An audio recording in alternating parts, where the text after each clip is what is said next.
لا إله إلا الله محمد رسول الله عليه صلاة الله وآله والأحبة. اعوذ باللہ من الشیطان الرجیم، بسم اللہ الرحمن الرحیم۔ ناظرین، آپ دیکھ رہے ہیں آئی ڈی ٹی وی اور معراج کا موضوع ہے 5 گناہ 5 عذاب۔ مشکات بابت تغیر الناس میں حدیث پاک مرقوم ہے۔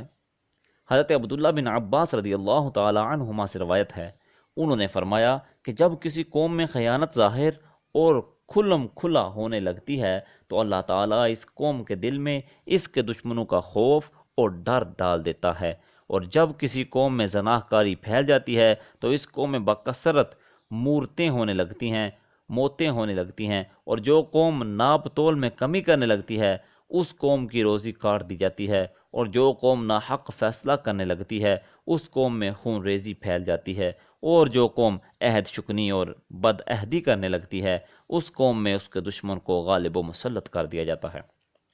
اس طرح دعاؤں اور غزاؤں میں خداوند قدوس نے قسم قسم کی تاثیرات پیدا فرمائی ہیں کہ زہر مار ڈالتا ہے، تریاق زہر کے اثرات کو زائل کر دیتا ہے، بعض غذائیں صحت کو برباد کر دیتی ہیں اور بعض غذائیں تندرستی کو بڑھا دیتی ہیں۔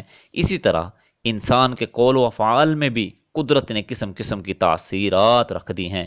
مثلا آپ کی گالی دنیا بھر کے انسانوں کو آپ کا دشمن بنا دیتی ہے، اور آپ کی دعا دنیا بھر کو آپ کا دوست بنا دیتی ہے۔ اسی طرح اگر آپ کسی کو مکہ دکھائیں تو وہ آپ پر غضبناک ہو جاتا ہے، اور اگر آپ کسی کے آگے ہاتھ جوڑیں تو وہ آپ پر رحم دل ہو جاتا ہے۔ اسی طرح سمجھ لیجئے کہ انسان کے ہر قول و عمل میں قدرت نے قسم قسم کی تاثیریں اور طرح طرح کے اثرات پیدا فرمائے ہیں۔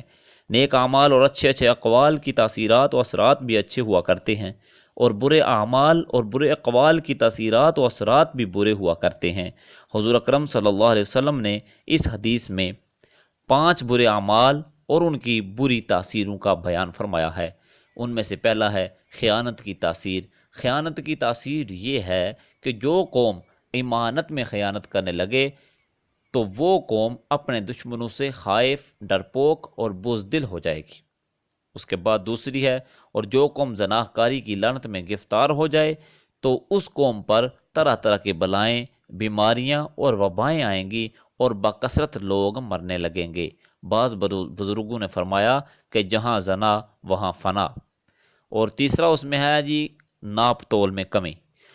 اور جو قوم ناپ تول میں کمی کرے گی تو اس کا یہ اثر ہوگا کہ ان کی روزیوں کی برکت کٹ جائے گی، اور عمر بھر روزی کمانے کے لیے در بدر کی ٹھوکریں کھاتے پھریں گے، اور ہزاروں لاکھوں کمائیں گے تو پھر بھی ان کے دل کو چین اور روح کو سکون اور دولت کو قرار نہیں حاصل ہوگا، اور کچھ پتہ نہیں چلے گا کہ دولت کہاں سے آئی اور کدھر چلی گئی۔ اور چوتھا ہے جی ناحق فیصلہ کرنا۔ اور جو قوم ناحق فیصلہ کرنے کی ہوگر ہو جائے گی تو اس گناہ کا یہ اثر ہوگا کہ اس قوم میں قتل و خون ریزی کی بلا پھیل جائے گی، اور روزانہ دن رات ہر طرف قتل ہی قتل ہوتے رہیں گے۔ اور پانچواں ہے جی بد عہدی۔ اسی طرح جو قوم بد عہدی کی راہ پر چل پڑے گی، اس قوم کی عزت و اقبال اور اس کی سلطنت کے جاہ و جلال کا خاتمہ ہو جائے گا، اور اس قوم پر اس کے دشمنوں کا غلبہ و اقتدار حاصل ہو جائے گا۔ چونکہ ان گناہوں کی یہی تاثیرات ہیں، اور کوئی چیز بھی اپنا خلقی اثر دکھائے بغیر نہیں رہ سکتی، لہٰذا ان گناہوں کے وہی اثرات ہوں گے جو بیان کیے گئے ہیں۔ آگ پر انگلی رکھ کر لاکھ چلائیے مگر انگلی ضرور جل جائے گی، کیونکہ آگ کی تاثیر ہی جلا دینا ہے۔ واضح رکھے کہ ان گناہوں کا یہ عذاب صرف دنیاوی عذاب ہے جو اس حدیث میں بیان کیا گیا ہے، باقی آخرت کا عذاب اس کے علاوہ ہے، اور وہ عذاب جہنم ہے۔ اللہ رب العزت جل جلالہ ہمیں ان 5 گناہوں سے بچنے کی توفیق عطا فرمائے۔ وآخر دعوانا الحمدللہ رب العالمین۔